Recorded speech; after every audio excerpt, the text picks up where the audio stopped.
நவகிரகங்கள் எந்தெந்த நிலையில இருக்குது, அது எந்த மாதிரியான பலன்களை கொடுக்கறதுன்றத நாம ஒவ்வொரு மாதமும் பார்த்துட்டு வரோம். அந்த வகையில ஜூலை மாதத்துக்கு எந்த ராசிக்கு என்ன பலன்கள் என்பதை பார்க்கலாம் வாங்க.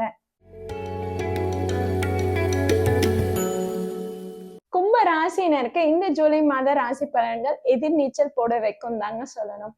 எஸ், உங்களுக்கு 6ஆம் இடத்துல குரு இருக்கிறாரு. அதனால பாத்தீங்கன்னா எந்த ஒரு முயற்சி எடுத்தாலும் திரும்ப திரும்ப செய்யணும், திரும்ப திரும்ப முயற்சிகள் எடுக்கணும். இந்த இடத்துல மத்தவங்களோட மென்டர் கைட்லைன்ஸ் கிடைக்குமா, வெல்விஷர் நமக்கு சப்போர்ட் பண்ணுவாங்களா, இவங்க நமக்கு துணையா இருப்பாங்களா அப்படின்ற எந்த ஒரு எதிர்பார்ப்பும் வச்சுக்காதீங்க. உங்களுக்கு என்ன நாலேஜ் இருக்கோ, உங்களுக்கு என்ன கெப்பாசிட்டி இருக்கோ அது மேல நம்பிக்கை வைங்க. அதுல நீங்க முயற்சி எடுங்க, அது உங்களுக்கு சக்சஸ் ஆகும். இந்த மாதம் பர்டிகுலரா சொல்லணும்னா உங்களுடைய ராசி அதிபதி சனி உங்களுக்கு 2ஆம் இடத்துல இருந்து குருவோட பார்வை இருக்குன்னும் போது உங்களுக்கு ஒரு இடத்துல பண வரவு ரொம்பவே நல்லா இருக்கு. இருந்தாலும் 12ஆம் இடத்துலயும் குருவோட பார்வை இருக்கு பாத்தீங்களா, இப்ப செலவுகளை அதிகமா ஏற்படுத்தி கொடுக்குதுன்னு தான் சொல்லணும். அதே மாதிரி பாத்தீங்கன்னா 4ஆம் இடத்துல செவ்வாய் இருக்கிறாரு. அதே மாதிரி 4க்கு அதிபதியான சுக்கிரன் கேதுவோட இணைவு பெறாரு உங்களுக்கு 7ஆம் இடத்துல.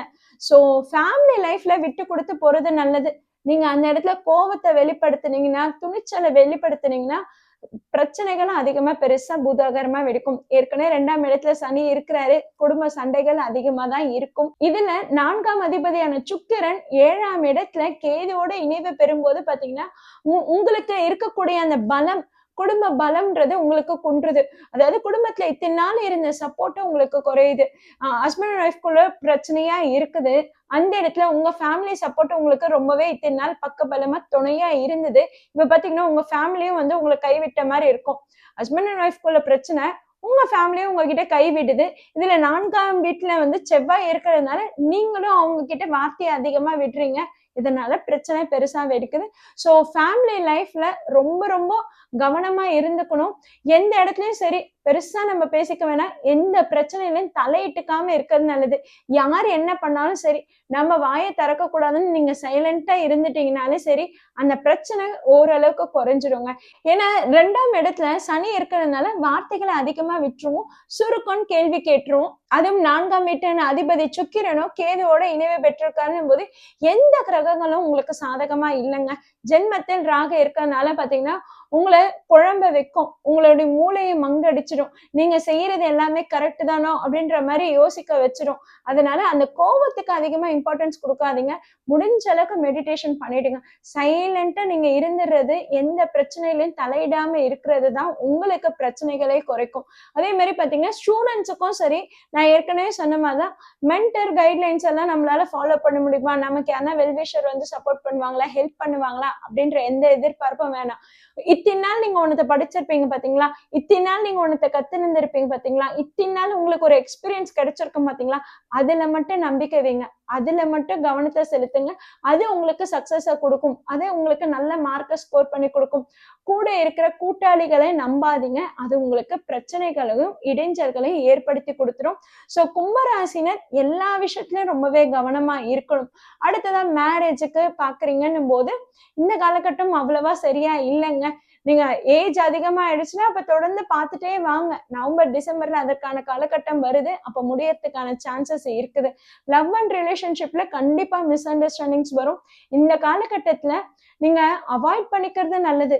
மீட் பண்ணாம அவாய்ட் பண்றதே உங்களுக்கு பல பிரச்சனைகள் குறையும். சில பேருக்கு பாத்தீங்கன்னா அந்த கேப்பே கூட உங்களுக்கு இன்னும் பிரச்சனைகளை அதிகமா ஏற்படுத்தி கொடுத்துரும். அதாவது லாங் டிஸ்டன்ஸ் ரிலேஷன்ஷிப்ல இருக்கிறவங்க எல்லாம் மீட் பண்ணிக்காம இருக்கிறதுனால பிரச்சனைகள் ஏற்படுற மாதிரியான காலகட்டமாவும் இருக்கும்.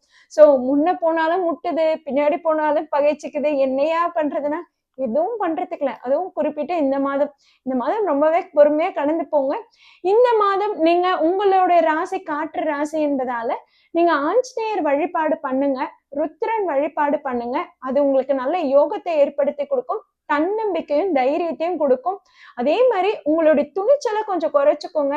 கொஞ்சம் நீங்க உங்க வேலை உண்டு நீங்க உண்டுன்னு மட்டும் இருந்துட்டாலே போதும். உங்களுக்கு தேவையில்லாத பிரச்சனைகளும் தேவையில்லாத அசௌகரியங்களும் குறையும். உங்களுக்கு ஜென்மத்துல ராக இருக்குது, 7ஆம் இடத்துல சுக்கிரன் கேது இருக்கிறதுனால பாத்தீங்கன்னா கவனச்சிதறல்கள் அதிகமா ஏற்படும். அதே மாதிரி பாத்தீங்கன்னா கூட்டாளிகள்னால உங்களுக்கு பிரச்சனைகளும் கூட்டாளிகள்னால, அதாவது என்னன்னா ஃப்ரெண்ட்ஸ் அண்ட் பார்ட்னர்ஸ், இவங்களால உங்களுக்கு தேவையில்லாத இடைஞ்சல்கள், தேவையில்லாத துன்பங்கள் அதிகமா ஏற்படுங்க. ஹெல்த் வைஸும் சரி, நீங்க எல்லா விஷயத்திலயும் கொஞ்சம் கவனமா இருந்துக்கிறதே நல்லது. ஃபுட் பாய்சன் ஆகிறதுக்கான சான்சஸ் இருக்கு. புதுசா எந்த ஃபுட்டும் எடுத்துக்காதீங்க.